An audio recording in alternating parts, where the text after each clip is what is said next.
بسم اللہ الرحمن الرحیم۔ السلام علیکم۔ پاک وا اسٹوریز میں آپ سب کا خوش آمدید۔ کس نمبر 45 پختون قبائل میں خوشی کے موقع پر نشانہ بازی کا مقابلہ اور بزکشی عام تھی۔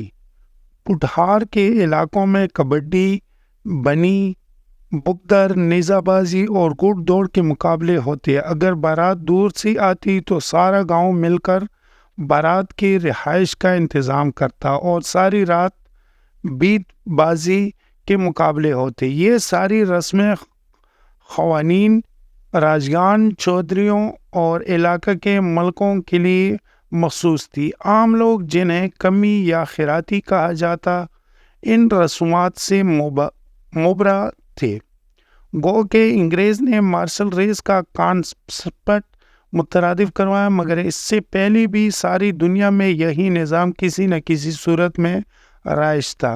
سیاست ہو یا جنگ و جدل، چند مخصوص قبیلے ہی معتبر سمجھے جاتے اور وہی معاشرے میں عدل کا توازن برقرار رکھتے تھے۔ ہندوستان میں راجپوت قبیلے معتبر اور معزز سمجھے جاتے تھے اور انہیں حکمرانی اور سپہ سالاری کا حق دیا جاتا تھا۔ نسل در نسل یہ روایت چلتی رہی اور نظام سلطنت بھی برقرار رہا۔ جو دین اسلام کی روشنی پھیلتی گئی، فردوسیٰ رسمیں مٹ گئی، تقویٰ، پرہیزگاری، عدل و مساوات، بزرگی اور برتری کا معیار ٹھہراؤ تو بہت ہی فرسودہ روایات کا خود ہی خاتمہ ہو گیا۔ البتہ بہادری، دلیری، جرأت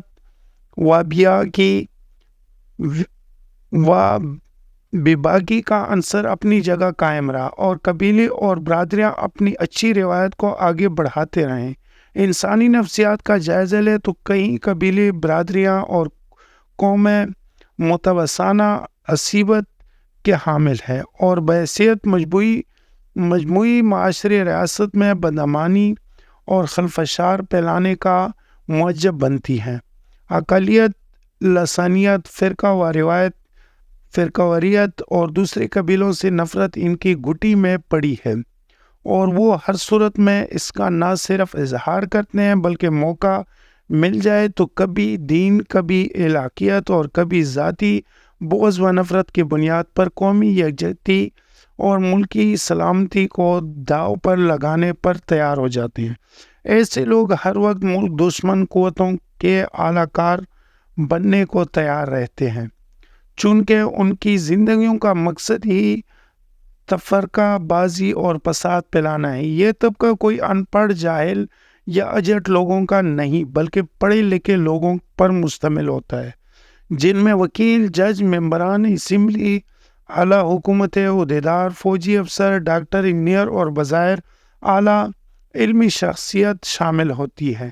تحریک پاکستان اور قیام پاکستان کے مخالف کرنے والے علماء، سیاستدان اور ان کے پیروکار اعلیٰ تعلیم یافتہ تھے، جن کے نظریات پر کاربند ایک ٹولہ آج بھی ملک دشمنی کے مشن پر کام کر رہا ہے، جنہیں دنیا بھر کی شیطانی قوتوں کے مالی، سیاسی اور مادی مدد حاصل ہے۔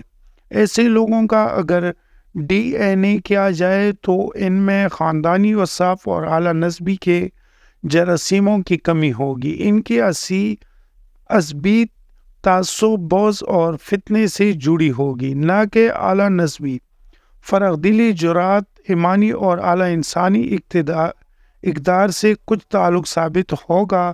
تاریخ سے ثابت ہے کہ ایسے لوگ اپنی زندگی شیطانی حربوں، انسان و دشمنی اور نفرت کی آبیاری میں گزار دیتے ہیں، اور جو لوگ ان کے پیروی میں شیطانی راستوں پر چل نکلتے ہیں وہ ہمیشہ نفرت کے آگ میں جلتے رہتے ہیں اور اپنا بغض اپنی اولادوں کو ورثے میں دے جاتے ہیں۔ قرآن کریم میں واقعہ بدر کے ذکر میں فرمایا کہ شیطان نے اہل مکہ کو تیش دی، ورغلایا، تکبر کے گھوڑے پر سوار کیا اور بدر کے میدان میں لا کھڑا کیا اور پھر کہا، اب تم جانو اور تمہارا کام، میرا مشن اتنا ہی تھا، اس سے آگے میں تمہاری کوئی مدد نہیں کر سکتا۔ شاید ایسے منفی کرداروں کے جانچ کی کوئی مشین فی الحال ایجاد نہیں ہو سکی جو ان کے حسب و نسب کا پتہ دے، مگر فقرہ اور اولیاء نے قرآن کریم اور روحانی علم کے ذریعے ان کی نشاندہی کی ہے۔